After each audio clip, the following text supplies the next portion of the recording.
आज माझ्या वाढदिवसाच्या निमित्ताने गावातील बाहेर गावावरून आलेले आणि माझे नातेवाईक, जावई आणि सर्व पाहुणे यांचा मी मनापासून धन्यवाद मानतो की माझ्या वाढदिवसाच्या निमित्ताने ते आले.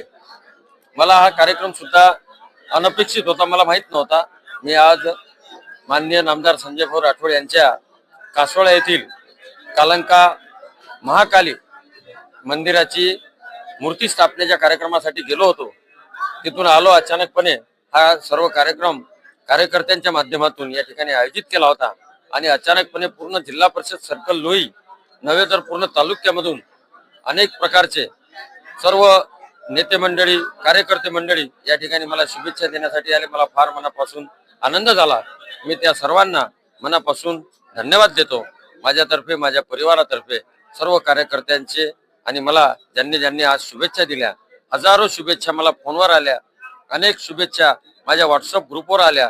त्या सर्वांचं मनापासून मी धन्यवाद मानतो आणि सर्वांना पुनश्च अशाच प्रकारे प्रेम आशीर्वाद माझ्यासोबत असू द्या अशी विनंती करतो.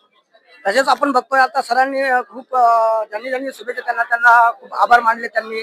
तसेच आज आपण बघतोय की यवतमाळ जिल्ह्याच्या माजी जिल्हाध्यक्ष कालिंदाताई पवार घराणं म्हणजे एक सामाजिक दृष्टिकोन ठेवणारं एक घराणं.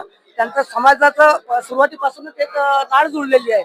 तर आपण त्यांच्या आज सरांच्या अर्धांगिनी कालिंदाताईंशी आपण बोलूया. त्यांना काय शुभेच्छा देऊ शकतो? आज रामगाव रामेश्वर लोई सर्कल यांच्यातर्फे भरपूर जणांचं प्रेम सदैव आमच्या सोबतच असते. पण आज सुद्धा अनपेक्षित कार्यक्रम असताना सगळे सर्कल मधले लोक आणि आमचे नातेवाईक आणि आमची फॅमिली या ठिकाणी आली, त्याबद्दल मी त्यांचे धन्यवाद देते. आणि सदैव आमचे डॉक्टर पीजी पवार, आमचे डॉक्टर बाबा यांचा वसा घेऊन माझे मिस्टर आणि आमचा पवार परिवार हे आम्ही सातत्याने समाजसेवेचं कार्य हातात घेतलं आहे आणि ते समाजसेवा आम्ही सतत चालू ठेवणार आहे. आणि सर्व जनतेचे आशीर्वाद सदैव आमच्यासोबत असेच राहो एवढीच मी त्यांना आणि वाढदिवसानिमित्त माझ्या मिस्टरांना, पवार सरांना हार्दिक शुभेच्छा.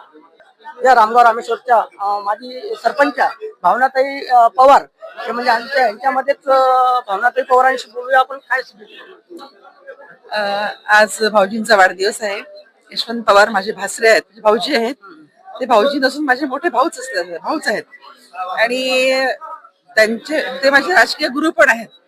त्यांच्या मार्गदर्शनाखालीच मला सरपंच होण्याची संधी मिळाली होती. त्यासाठी मी त्यांचे खूप खूप आभार मानते. आणि एक खूप बहुआयामी व्यक्तिमत्व आहे. 30-35 वर्षांपासून ते